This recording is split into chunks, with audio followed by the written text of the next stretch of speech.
तो welcome YouTube channel पे आपका ITI टेक्निकल टूल में।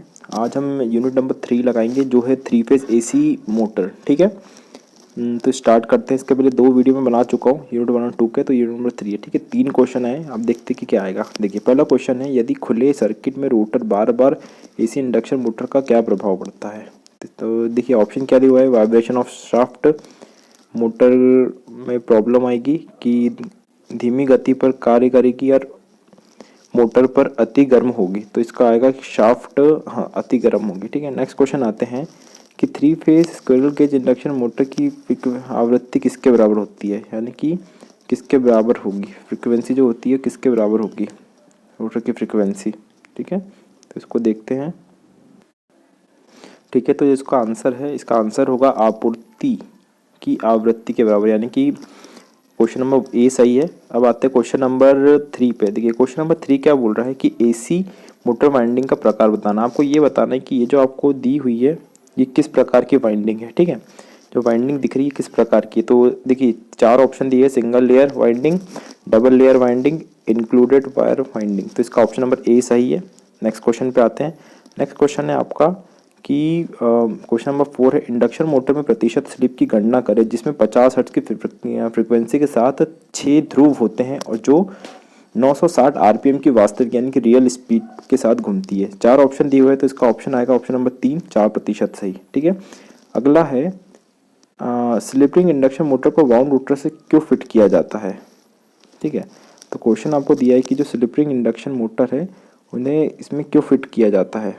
तो 4 ऑप्शन दिख रहे हैं आपको, स्लिप रिंग कम करने के लिए, गति को नियंत्रित करने के लिए, टू रिड्यूस, और या तो इसका ऑप्शन आएगा to get high starting torque and running torque, यानी कि उच्च स्टार्टिंग टॉर्क और रनिंग टॉर्क को पाने के लिए। अगला क्वेश्चन है, रोटर पक्ष में 3 phase squirrel cage induction motor की गति को नियंत्रित करने के लिए कौन सी विधि का प्रयोग किया जाता है। ठीक है, तो इसमें आप कौन सी विधि का यूज़ कर सकते हैं आपको ये बताना है। बहुत सारे ऑप्शन दिए हुए हैं। पहला है कैस्केडेड, दूसरा है चेंजिंग अप्लाई वोल्टेज। ठीक है, और अगला है चेंजिंग अप्लाई फ्रीक्वेंसी, और अगला है चेंजिंग नंबर ऑफ पोल्स। तो 4 ऑप्शन इसमें आपको दिख रहे हैं कि आप इसमें किसको लगा सकते हैं। तो इसका ऑप्शन आएगा पहला नंबर, यानी कि कैस्केडेड ऑपरेशन या संचालन। क्वेश्चन नंबर 7 है आपका कि AC मोटर के स्टेटर में कुल विद्युत डिग्री की गणना करने के लिए किस सूत्र का प्रयोग किया जाता है। ठीक है, तो इसका ऑप्शन नंबर आएगा, इनटू आना था, तो ये होगा कुल विद्युत डिग्री बराबरी से 180 गुणित ध्रुवों की संख्या। अगला है क्वेश्चन नंबर 8। ये आपको बताया कि आपको ये बताना है कि ये जो किस प्रकार का सर्किट है। तो ये है आपका ईचिंग सर्किट। ठीक है, 4 ऑप्शन आप पढ़ लीजिएगा। क्वेश्चन नंबर 9 है, AC मोटर लंबी कॉर्ड का प्रयोग करने का क्या होता है। ठीक है ना, AC मोटर में लंबी कॉर्ड वाइंडिंग ना करने का उपयोग क्या होता है। तो ये होता है अधिक वाइंडिंग की तार की आवश्यकता। ठीक है, अब आते हैं नेक्स्ट क्वेश्चन पे। नेक्स्ट है आपका 10। तो 10 में ये पूछा है कि ये जो संपर्क यानी जो कॉन्टेक्टर दिया है इसमें एक्स में जो चिन्ह है ये क्या है, क्या दर्शा रहा है। तो ये स्टार है, डेल्टा है, सहायक है, या ओवल। तो ये आएगा ऑक्सिलरी। ठीक है, अगला क्वेश्चन पे आते हैं। अगला है आपका AC मोटर में फ्यूज के अलावा थर्मल कट ऑफ रिले का प्रयोग क्यों किया जाता है। ठीक है, आपको ये बताना है कि जो AC मोटर है ना, AC मोटर में फ्यूज सर्किट के अलावा जो थर्मल कट ऑफ रिले उसका प्रयोग क्यों किया जाता है। 4 ऑप्शन दिए, भारी भार से रक्षा के लिए, हाई वोल्टेज से रक्षा के लिए, अगला है लगातार ओवरलोडिंग की अनुमति, और लास्ट है आपका मृत शॉर्ट सर्किट से बचाने के लिए। तो क्या होगा इसका आंसर।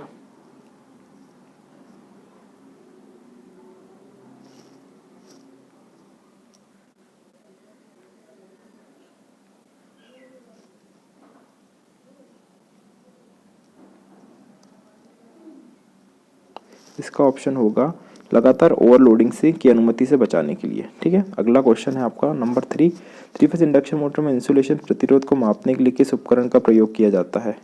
ठीक है, तो इसके लिए आप किस चीज़ का यूज़ करेंगे, ये होता है आपका मैगर। अगला क्वेश्चन है किस प्रकार की वाइंडिंग के तार को समर्सिबल पंप मोटर को वाइंडिंग करने के लिए उपयोग किया जाता है। तो इसका आएगा पीवीसी कवर। ठीक है, 4 ऑप्शन है, पढ़ लीजिएगा। तो पहला ऑप्शन सही है। अगला है क्वेश्चन नंबर 14, इसमें है यानी 14, परिवर्तित गति पर उच्च आरंभिक बलागुण प्रदान करने के लिए किस प्रकार की मोटर का प्रयोग किया जाता है? बताइए किस प्रकार की मोटर का उपयोग किया जाएगा। आपके पास ऑप्शन दिए हुए हैं, ऑप्शन कितने हैं? टोटल ऑप्शन 4 है। यूनिवर्सल मोटर, स्थायी capacitor motor, 3 phase slip ring motor या 3 फेज एकल स्क्विरल केज मोटर। तो इसका आंसर ये होगा,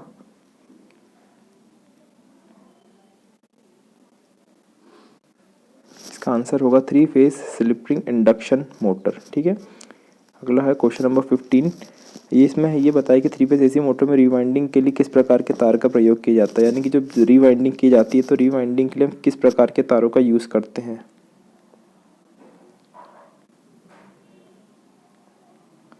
इसमें ऑप्शन दिया हुआ है, देखिए पहला ऑप्शन है सुपर एनेमल्ड पीवीसी सिंगल, और तो इसका आंसर आएगा ये पहला वाला। ठीक है, अगला क्वेश्चन है 3 फेज एसी मोटर में जो करंट होता है प्रारंभिक का कितना होता है, तो ये होता है 5 से 6 गुना। अगला क्वेश्चन है क्वेश्चन नंबर 17, यानी कि स्वचालित यानी कि जो आपका ऑटोमेटिक स्टार डेल्टा स्टार्टर में टाइमर का काम क्या होता है। टाइमर का आपको ये बताने कि टाइमर का काम क्या होता है, तो ये होता है स्टार से डेल्टा में बदलने के लिए, कि एक समय के बाद स्टार टू डेल्टा में चेंज करने का काम करेगा। ठीक है, चलिए अब अगले क्वेश्चन पे आते हैं। 18 ये बोल रहा है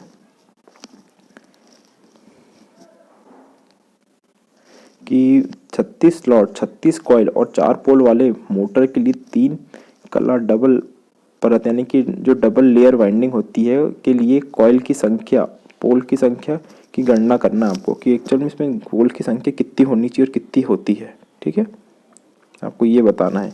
तो देखिए इसमें 3 ऑप्शन दिए हुए, 3 कॉइल, 6 कॉइल, 9 कॉइल और 12 कॉइल। तो इसका ऑप्शन आएगा पहला वाला 3। ठीक है, नेक्स्ट क्वेश्चन पे आते हैं। तो इसमें आपको ये बताना है कि ये कौन सा सर्किट दिया हुआ है ना, निरंतर सर्किट का नाम बताना। तो ये है आपका इंचिंग सर्किट है ना। क्वेश्चन नंबर 20 है आपका, रीवाइंडिंग प्रक्रिया में वार्निश से पहले मोटर की प्री हीटिंग क्यों की जाती है? बताइए प्री हीटिंग क्यों की जाती है? वार्निश को जल्दी सूखने के लिए, वार्निश में आसानी से प्रवाह होने के लिए, इंसुलेशन प्रतिरोध को बढ़ाने के लिए। तो इसका ऑप्शन आएगा ऑप्शन नंबर डी, वाइंडिंग परतों के बीच में नमी को बाहर निकालने के लिए। ठीक है, अगला क्वेश्चन है आपका 21, वाइंडिंग प्रक्रिया में वेजेज के रूप में किस सामग्री का उपयोग किया जाता है? ठीक है ना, तो आपको बताना है कि किस सामग्री का, तो इसमें आएगा बैम्बू है ना। क्वेश्चन नंबर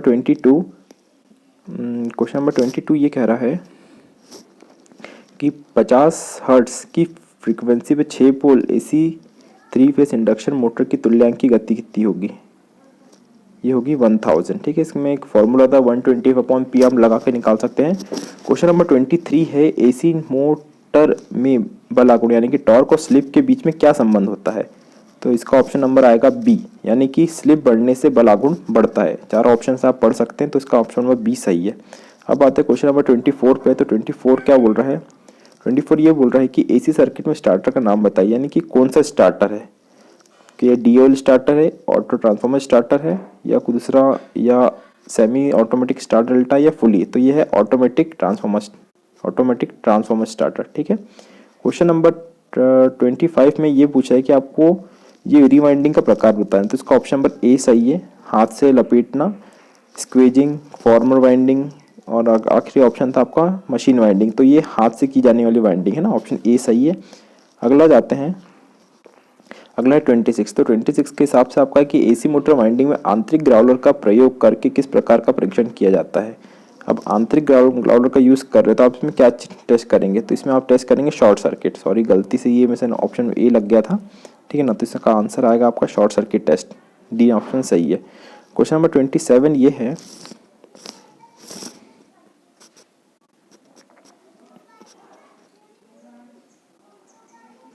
क्वेश्चन नंबर 27 ये है कि रोटर को 3 फेज मोटर की थोड़ी सी तिरछी स्थिति में क्यों रखा जाता है ना, कि जो रोटर होता है, रोटर को थोड़ी सी हल्की, जो 3 फेज इंडक्शन मोटर के जो रोटर होते हैं उसे थोड़ी सी तिरछी स्थिति में क्यों रखा जाता है? अधिकतम फ्लक्स उत्पन्न करने के लिए, स्ट्रे हानि कम करने के लिए, रोटर की गति बनाए रखने के लिए, अधिक समान और करने के। तो ये इसको किया जाता है आपका ऑप्शन नंबर डी, अधिक समान रोटर और क्षेत्र बलागुण को उत्पन्न करे। ठीक है, ऑप्शन नंबर क्वेश्चन नंबर 28 है, लेदरॉइड पेपर इंसुलेशन का मुख्य गुण क्या है?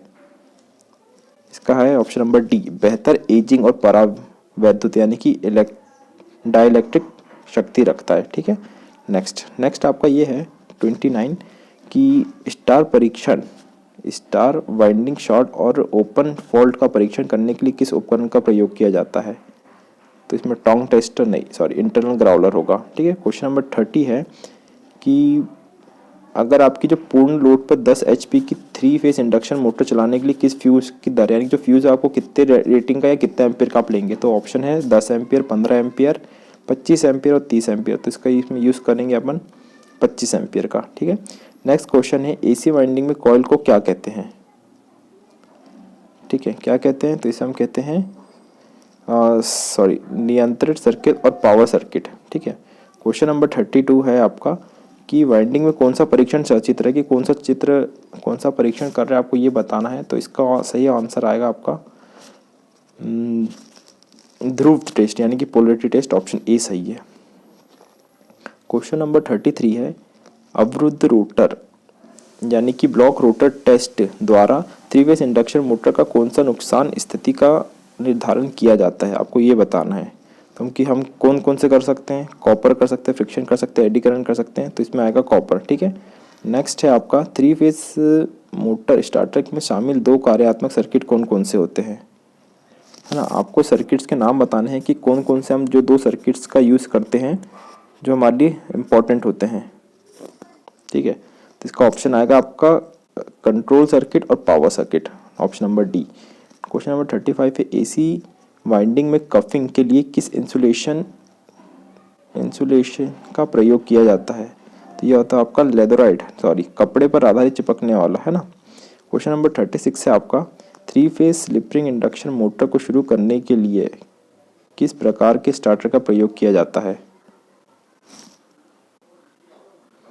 ऑप्शन आपके पास है DOL starter, rotor rheostat, auto transformer और मैनुअल। तो इसका ऑप्शन नंबर बी सही है। अब लगाते हैं 37। देखिए, आपूर्ति देने से पहले वाइंडिंग में कौन सा परीक्षण किया जाता है? तो ये शॉर्ट सर्किट या पोलैरिटी टेस्ट? तो ये होगा आपका पोलैरिटी टेस्ट। और 38 क्वेश्चन है आपका आज का लास्ट क्वेश्चन। तो देखिए, इसमें ये दिया कि 3 फेज इंडक्शन मोटर में नो लोड पर कौन सी हानि होती है। आपको हानि का प्रकार बताना है कि एक्चुअल में हानि कौन सी होती है। ठीक है, हानि में आपको 4 प्रकार दिए हुए हैं। पहला है आपका लोह हानि यानी कि आयरन लॉसेस, कॉपर लॉसेस, ताम्र हानि, फ्रिक्शन लॉसेस यानी कि घर्षण, और अगला है आपका विंटेज यानी कि वायु। तो 4 में से एक ऑप्शन आपका सही है इसमें से।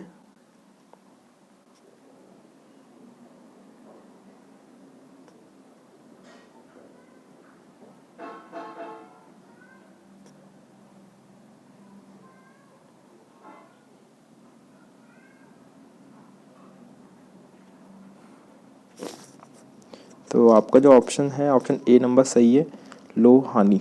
ठीक है, तो उम्मीद करते वीडियो पसंद आया होगा। नेक्स्ट वीडियो आपको अगले क्लास में मिलेगा। धन्यवाद।